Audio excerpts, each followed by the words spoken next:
Welcome back to Yahoo Leaders Decode. I'm your program host, Isabel Wong.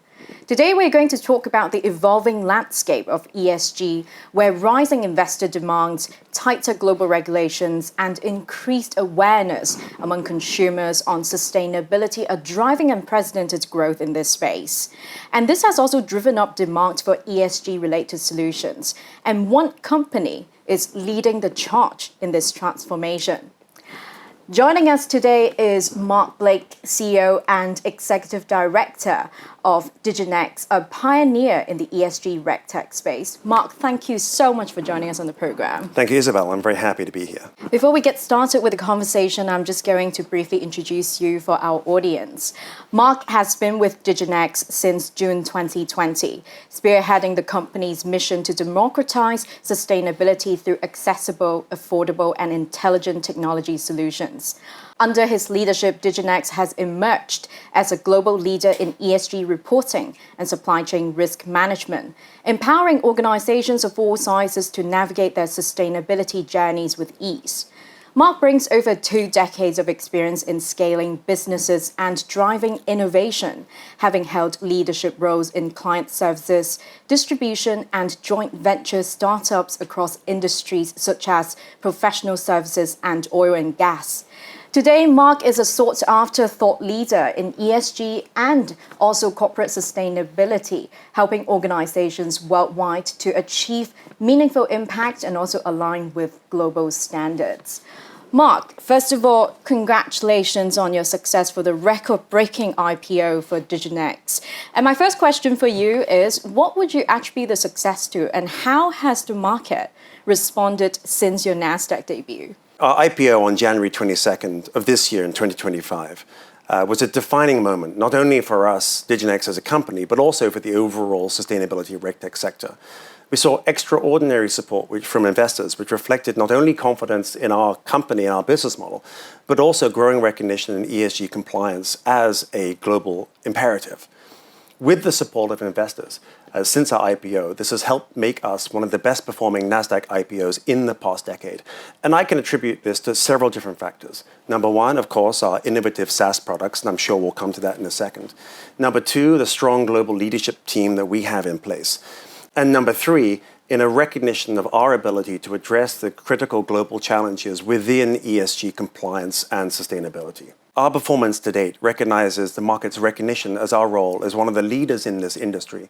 And we're firmly committed to not only driving long-term value for our investors, but also to driving environmental and social change. Amazing. And I mean, of course, I would like to dive deeper into the ESG compliance space, because in recent years, we have been seeing a lot of movement, development in the regulatory space. So how will this continued development of ESG regulations shape the future of sustainable RegTech?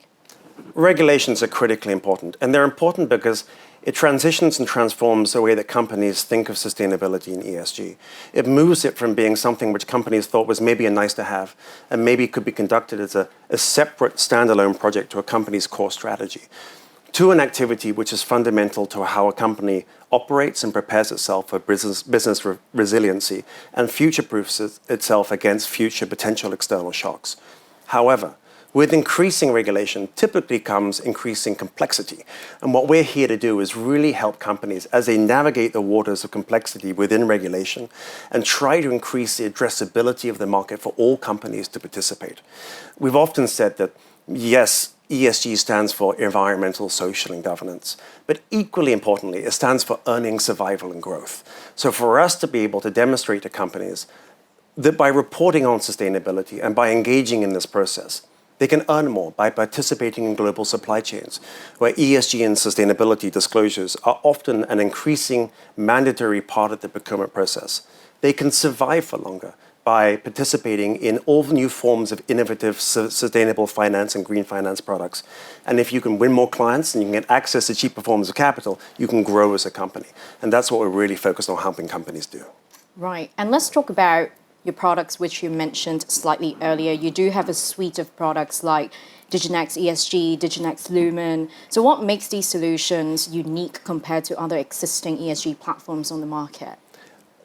what I like to say is we try and focus on a specific area within a broad market. So let me give you examples product by product. Within Diginex ESG, we are really focused on what I like to call the grumpy CFO demographic. You may have a grumpy CFO, we have a grumpy CFO. I'm sure your audiences have met grumpy CFOs who maybe 5 years ago thought that ESG reporting was something that belonged in the marketing department. But now are realizing that increasingly the people who ask for this information come with teeth. So it can be investors or regulators or core customers. And so they're taking it on by themselves. And what we're looking to do is really address what we consider to be the largest market possible, which is that market of small to mid-cap enterprises full of grumpy CFOs that are coming to this initiative for the very first time, a little bit reticent about how to conduct it, and are looking for tools to help them engage with the process and generate results that will enable them to meet their requirements. It's really important for us that we help companies to never do less than is expected, but never do more than is asked. I think too often that we see is companies who are starting this, and they produce a 100-page sustainability report, which takes up the entire company's time for a year. What we'd rather see companies do is engage and complete a 30-page sustainability report on 10 indicators, not 50 indicators, but then spend a lot of time really focusing on transformative and innovative changes within their company that will really impact change. And within your client portfolio, you serve companies from across 30 countries, and some of them are MNCs like Coca-Cola, Unilever, HSBC. So what would you say are some of the most critical factors to build trust with these high-profile clients? Well, with results comes building trust. Right from day one, we had a strategy of working with large organizations. It started with governments, so our early projects with large governmental bodies, and then shortly thereafter, we started working with large organizations. And I can break that down into 2 or 3 factors. Large organizations, much like small organizations, we're focused on how do we meet their needs. For large organizations, it could be meeting their own customer needs. It can be helping them meet their own regulatory reporting requirements. It could be identifying areas of risk. So one of our products, Diginex Lumen, helps identify areas of risk within complex global supply chains around forced labor risk, child labor risk, and gender risk, which companies like Coca-Cola and Unilever use across multiple different geographies as they look to understand their supply chains. And it could be also just driving operational efficiency. The second thing that we did was really forward invest in technology infrastructure that could meet the requirements of bank-grade security checks. And that's a really high bar.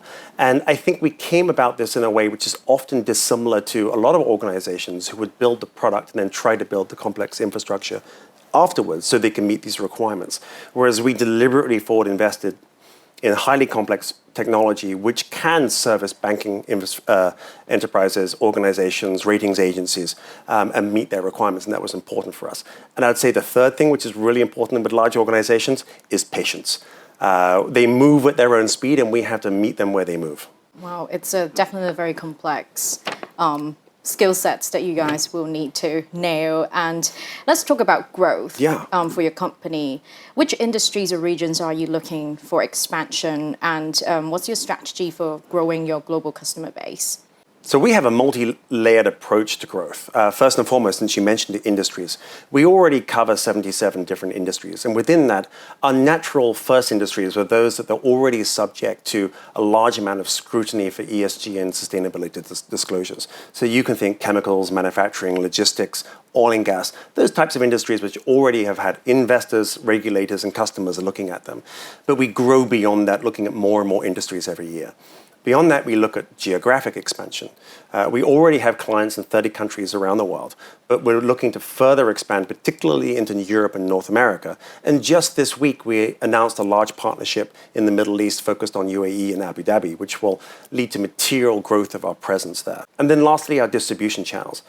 When we first started as a company, we were a traditional B2B SaaS product company and selling direct to customers, and we will continue to do that because I think it's important to maintain a position on the front line and direct with the client.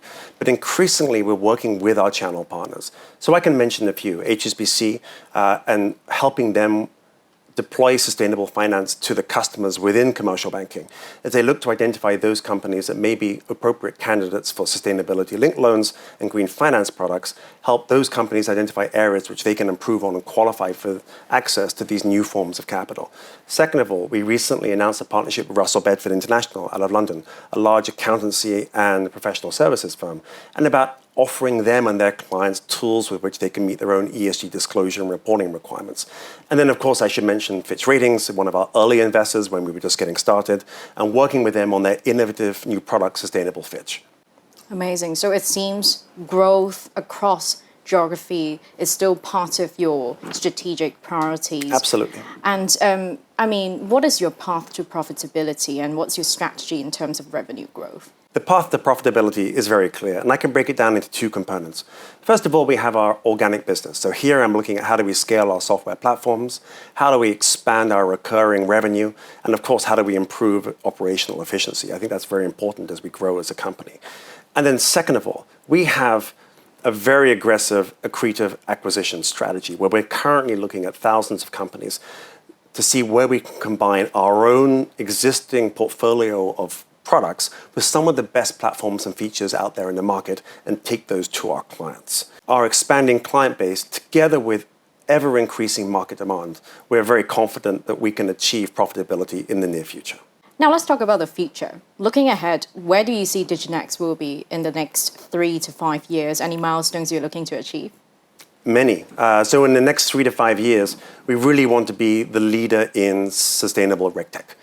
To achieve that, we have a number of different milestones. These can be related to growth in clients, expansion into new markets, launching new features, completing a series of accretive acquisitions to develop our product suite.